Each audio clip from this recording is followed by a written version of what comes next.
I lupi tornano a far paura nell'altopiano dei 7 comuni.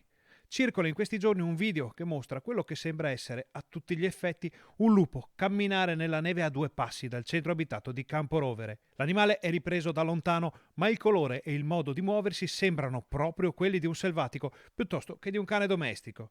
In poche ore queste immagini hanno fatto il giro del comprensorio e quello del web, andandosi a sommare a tutte quelle che abbiamo pubblicato nel corso degli anni in corrispondenza di predazioni, assalti e sparizioni di animali domestici a causa dei lupi.